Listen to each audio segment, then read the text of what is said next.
Hello बच्चों, ये हम लोग का लास्ट वीडियो है और फास्फोरस के साथ हम लोग पढ़ेंगे फास्फीन बनाने की विधि। तो फास्फीन बनाने की विधि हम लोग देखेंगे कि पहला हम लोग का है फास्फोरस को सोडियम हाइड्रोक्साइड के साथ जल की उपस्थिति में अभिक्रिया कराएं। ये क्या होता है कि प्रयोगशाला में सफ़ेद फास्फोरस को कार्बन डाइऑक्साइड के अक्रिय वातावरण में जब सांद्र कास्टिक सोडिक विलयन को गर्म करके बनाते हैं तो फास्फीन गैस प्राप्त होती है। यहाँ से बनता है तो फास्फीन यानी PH3 गैस से प्राप्त होती है और हम लोग का सोडियम हाइपोफॉस्फाइड बाहर हो जाता है। 3Na PO2 क्या हो जाएगा, बाहर हो जाएगा। समीकरण संतुलित करेंगे तो 3 यहाँ पर है तो 3 पर यहाँ पर ऐड करना पड़ेगा, तभी जाकर के संतुलीकरण संतुलित यहाँ पर 3 यहाँ पर भी करना पड़ेगा। संतुलित यहाँ से समीकरण यहाँ पे संतुलित हो जाता है। यानी सफ़ेद फास्फोरस को जब प्रयोगशाला में सोडियम हाइड्रोक्साइड और जल के साथ अभिक्रिया कराते हैं तो फास्फीन और सोडियम हाइपोफॉस्फाइड प्राप्त होता है। अब एक और विधि हम लोग पढ़ेंगे, बहुत ही इंपॉर्टेंट विधि है वो, कि आर्थोफास्फोरिक अम्ल को यानी H3, ये पहला हो गया, ये दूसरा हो जाएगा। H3PO4 को यानी PO3 को जब गर्म करते हैं तो बनता हम लोग का फास्फीन PH3 और एक बनता हम लोग का H3PO4 आर्थोफास्फोरिक अम्ल। ये आर्थोफास्फोरस अम्ल है और हम लोग को बनता है H3PO4 यानी आर्थोफास्फोरिक अम्ल बन जाता है।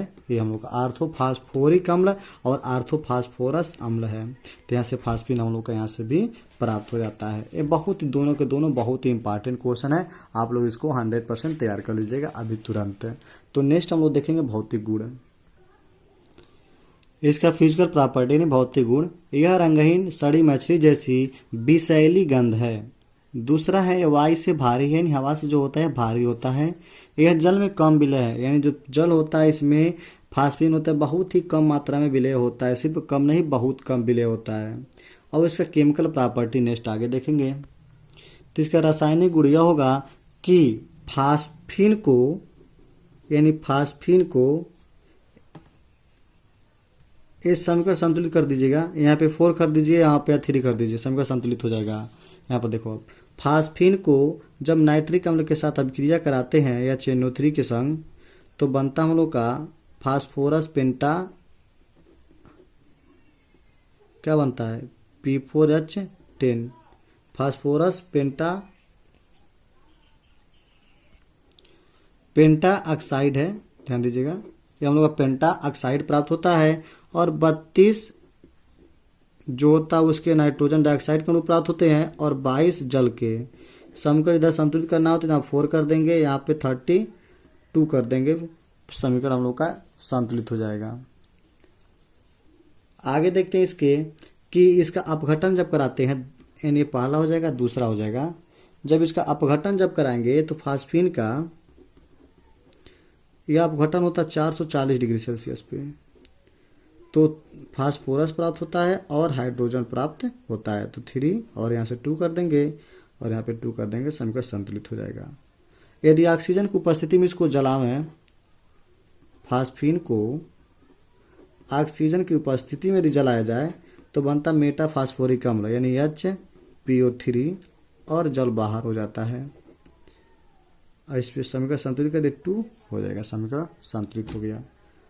यदि क्लोरीन के साथ अभिक्रिया यदि करा दें इसका फास्फीन का क्लोरीन के संग तो फास्फीन और हम लोग का क्लोरीन है तो क्या बन जाता है PCl5 भी बनेगा और हाइड्रोक्लोरिक अम्ल भी बनेगा। इक्वेशन को कंप्लीट करना फुल कर लीजिए, 4 यहाँ पर हो जाएगा 3। यदि फास्फीन को फिर से फास्फीन को क्लोरीन के साथ अभिक्रिया करा दें तो ये बनता है हम लोग का PCl3 फास्फोरस ट्राइक्लोराइड और HCl प्राप्त होता है। तो यहाँ 3 और यहाँ पे 3, तो 2 बार बनता है, एक बार इसका एक बार इसका। लेकिन फास्फोरस पेंटाक्लोराइड भी बनाता है, फास्फोरस ट्राइक्लोराइड भी बनाता है। इसका यूजेस देख लेते हैं, यानी उपयोग देख लेते हैं।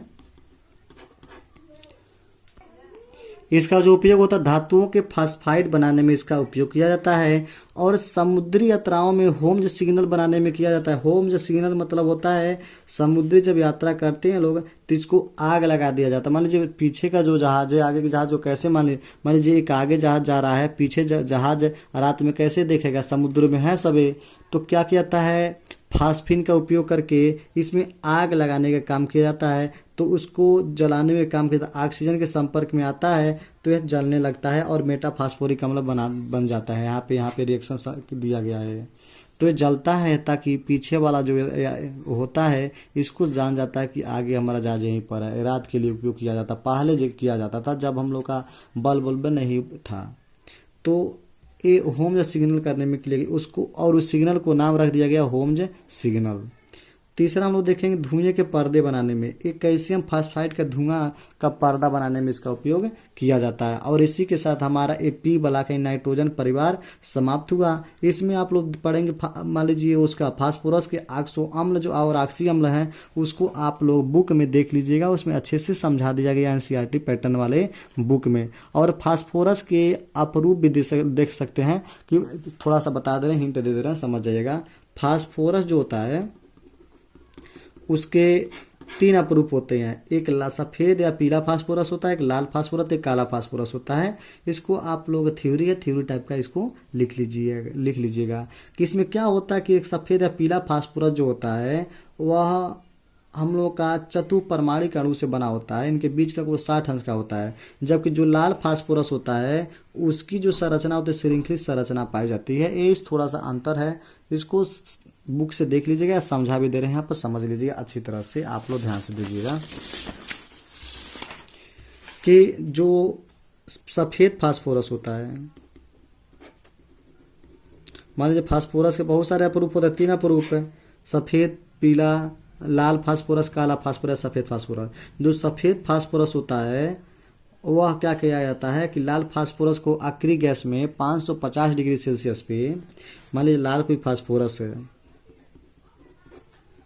लाल फास्फोरस, इसको आखिरी गैस की उपस्थिति में 550 डिग्री सेल्सियस जब गर्म करते हैं तो सफ़ेद फास्फोरस प्राप्त होता है।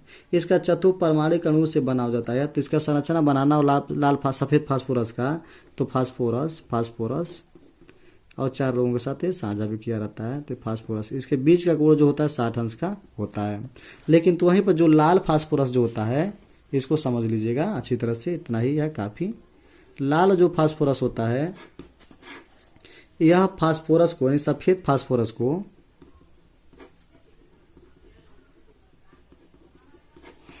जब आयोडीन की उपस्थिति में 250 डिग्री सेल्सियस पर जब इसको हीट करते हैं तो लाल फास्फोरस प्राप्त हो जाता है।